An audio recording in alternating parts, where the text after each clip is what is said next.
Hey, this is Max. Welcome back to another CSR2 video. So we are now into the new season with the veteran noob, and I'm going to be polling for my second Prestige Cup car on this new account. Now, last time I showed you I had about 700 plus keys already. Now I'm up to about 990 at the beginning of the season, ready to go. Because again, 750 silver keys is the key, no pun intended, of getting these cars, and a little bit of luck, of course. So let's see how we fare. I'm not feeling particularly lucky today, but who knows? Maybe Donna will feel nice and give me a 1-star for my first car. Okay.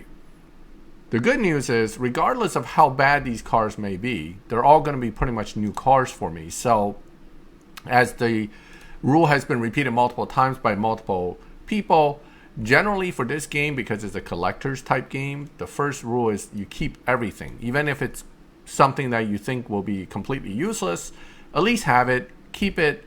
You never know when you may need it for something, right? If it's part of an event, even if the car's basically stock, you would at least be able, you'll at least be able to pull crates. I got a 4-star already, second pull. This is excellent. And it is the car, and it is in a color I do not dislike at all. I actually really like dark blue, particularly these kind. This one's not as bright as, say, the intense blue on the Elantra Inn, but this is a nice blue overall. This car looks good in this color too. Silver wheels, that doesn't hurt my feelings. So in 2 polls, we were able to get the car. Now, I'm actually sitting on a decent amount of silver keys.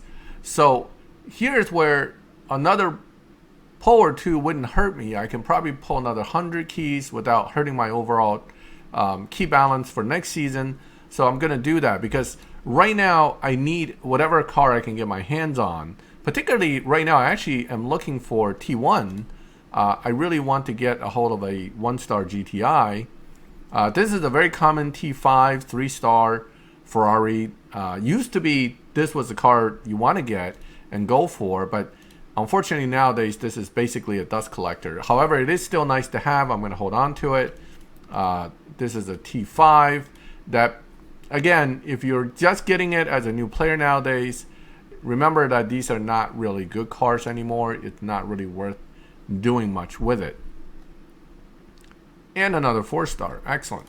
So I'm actually pretty lucky today. I wasn't feeling particularly lucky, but and of course this one is another Audi, but this one's gray. Now I can strip it for parts. We're not going to do that just yet. I'll take care of that later. I want to show you something else that I've been doing in preparation for this car. So one thing first is I have been buying a lot of TTRSs because this car here is going to be naturally an Audi. So I want Audi Fusions. I'm going to be building the dark blue one, and if I'm going to build the dark blue one, I'm going to make sure that I have the Fusions for it, and as many Fusions as possible, because Fusions are very important to the ability for you to get performance out of a car. If you have a fully built car with all stage 6s and no Fusions, it's still going to perform terrible in the game. So never ignore the idea that you'll need Fusions. Wow, I have no turbo Fusions. How about that? That's pretty bad. No intake Fusions either. Okay. No nitrous and body. So I do have apparently one Fusion for transmission. And as you can see, that added a lot of Evo right there just by itself. 1 tire. Another 50.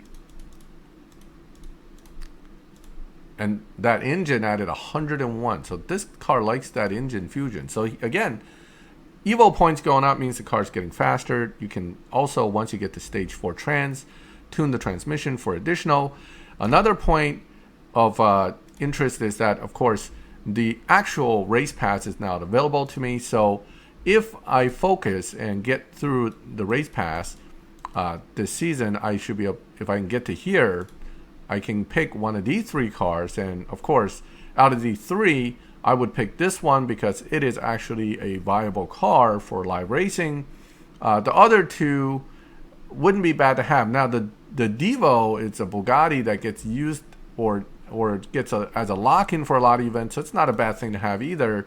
But nonetheless, Lamborghini's just generally easier to build. And because I got that free Lamborghini SV Aventador, I am actually getting free crates from the event right now, the 24 Hours of Le Mans. You have, as you can see, I already pulled 2 crates, free crates with that Lamborghini. So that's building up my Lamborghini Fusions and hopefully make life easier down the line for me. Now what? Now we're going to strip everything that is related to Audi to make sure I get more Fusions for this Audi. As you can see, I've been preparing for this for quite a while. Why all these Ford Boss 302s? Because once you get Race Pass, you're going to have to do, whoops, always click on that arrow when I'm trying to click on this and vice versa. Once you get the Race Pass, one of these weekly tasks that pop up often is, and I finished it today already, is to increase the elite level of any car by 4 stages. And sometimes you get one that's like a bonus that's like 7 stages. Well, guess what? The tier 1 elite upgrades are a lot cheaper. That's why I bought those Fords. Plus, it looks like if I'm not getting a T1 starred GTI, which I would prefer to get, but it's not happening yet, the Boss 302, this one's already elite licensed. This will make it through Tempest 1, no problem. But by Tempest 2, I'm going to need some other options. And worst case is I can build another Ford Boss 302. But the main reason is I use it for the elite upgrades. And when you get that bonus upgrade that says upgrade any car 50 ranks or something, or perform 50 upgrades on any car, guess what? You're getting 50 upgrades on tier 1s. And then once those are upgraded to stage 3, I finish my race passing. I'm going to eliminate them all by stripping them and getting the Fusions for Ford, which are always somewhat useful as well. So, because I have Ford Performance event coming, and there are a lot of Fords I got to do for that event. So guess what? Ford Fusions, always helpful. So that is why I'm doing that. Let's go ahead and strip this as a wrap up on this particular video. Again, I pulled the PC car. I got it. I'm building it. I got an extra one. I'm going to strip it right now and get probably nothing, but I'm still going to strip it right now and see if at least I get some decent Fusions.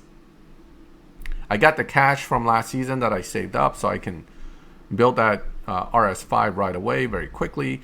And the other thing is, if I get the Fusions, it looks like I'm not getting any stage 6s at least, but I am getting a bunch of Fusions. What I can do right away is use that for my elite license thing. Oh, it kicked me back here. Let's not worry about that. So, elite licensing, right? I want to use the BMW for the actual event. So the T3 elite license time trial is going to be with the Audi, which I've been waiting on to finish my elite license and get into Tempest 1. So a lot of stuff happening real quick once that car is in hand. Let's go ahead and strip some TTRS. See how many Fusions we can get out of each of these. So that's why I buy them, right? This is a strategy from a long time ago. Always buy the same brand cars that cost cash from the dealership at the lowest tier possible, because they still give you the same Fusions. You can get epic Fusions from tier 2 cars, but you just get less Fusions per strip, but you also don't pay a lot per car. So it works out in the end financially to just strip a lot of TTRSs for Audi Fusions. I can strip Audi RS5s for stage 6s, but I don't believe, maybe we'll check actually now that we're thinking about it, I don't believe it shares stage 6s, at least the new one shares it with the old ones. So let me see. Yeah, see, RS5 Coupe, RS5 Coupe. It's very nice of them to not make it that much different, but just enough to tell you that they don't share stage 6s. So there's no point for me to buy and strip RS5 Coupes if I'm not going to get the stage 6 I need.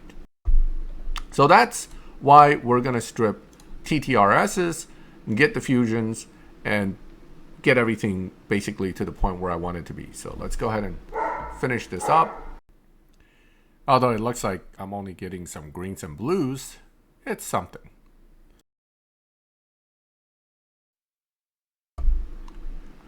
And here's my free Aventador. Now, another thing to keep in mind is every time you strip a car, it jumps to the last car you received before you strip that car. So meaning, I bought that TTRS right after I got that Aventador. That's why when I stripped the TTRS, it jumped me right to that Aventador. This is where you have to be careful when you're stripping car after car in a row. Don't just keep clicking strip without looking, because you're going to jump to a car you may not want to strip. And you're going to end up stripping it.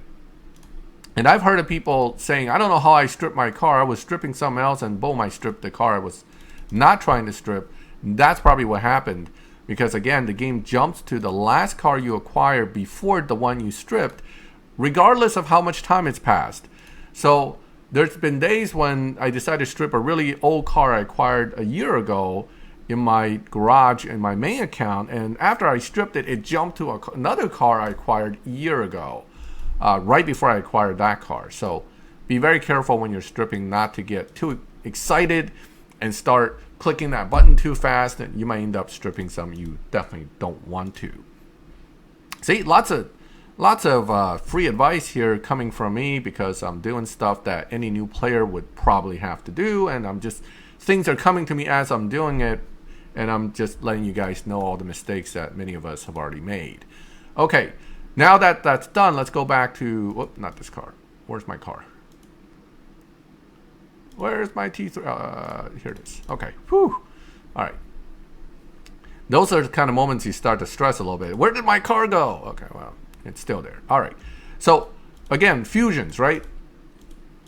Without even getting into transmission tuning yet, we are already getting a decent amount of fusions in this car. I'm going to jump to this one simply because I want to get the...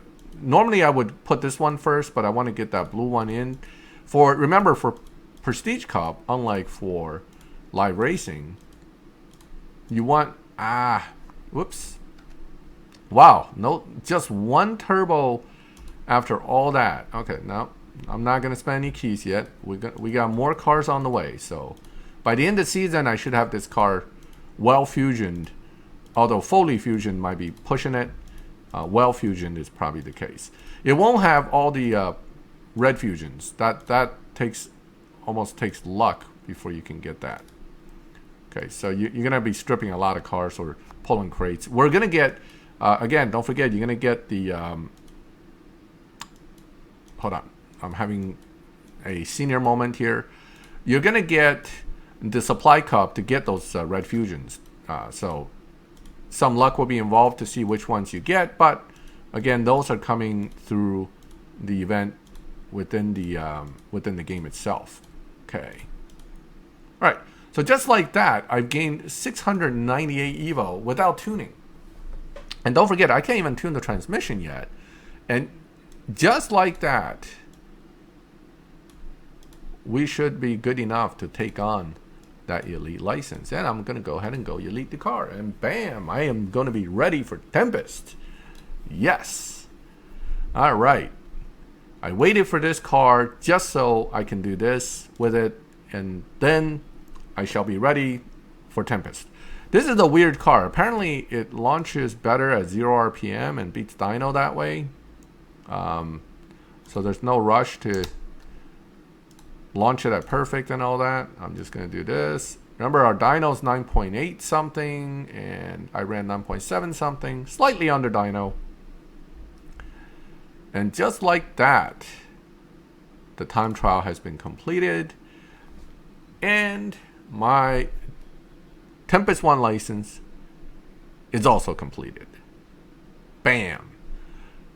Complete.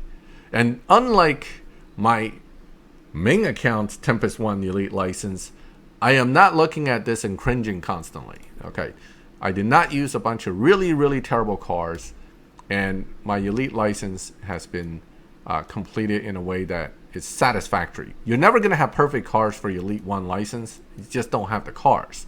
But having it is definitely helpful. And with that, we're going to take a quick look at what's now all the challenges available. Wait, Yep, Tempest is now here. Let's take a look at this. We're going to call it right after we talk to this chump here, because he's not a chump, but we all know he's a chump, and we're going to make him look like a chump when I'm done with all this. Prove me, I know those 5 cars you got. Prove me wrong in a different ride. Yeah, so again, you cannot use the car you elite licensed in the actual Tempest. So this is why I am getting the other 5 cars ready, right? I already picked them. And I picked ones that I can use basically for the whole thing. So I have cars ready for each one. You start off with T3, and that's Amelia's challenge. I'm going to be using the M2 Coupe, but that's for another day. I hope you liked this video. We did quite a bit of stuff here, besides pulling keys, building the car, getting ready for the PC Cup, and getting the Elite license. If you liked the video, leave a like. If you like my channel and like this kind of videos and like to follow my progression with my new account, subscribe, hit the bell, and you get notified when I put up new videos. And as always, thank you for watching my videos. I'll catch you next time.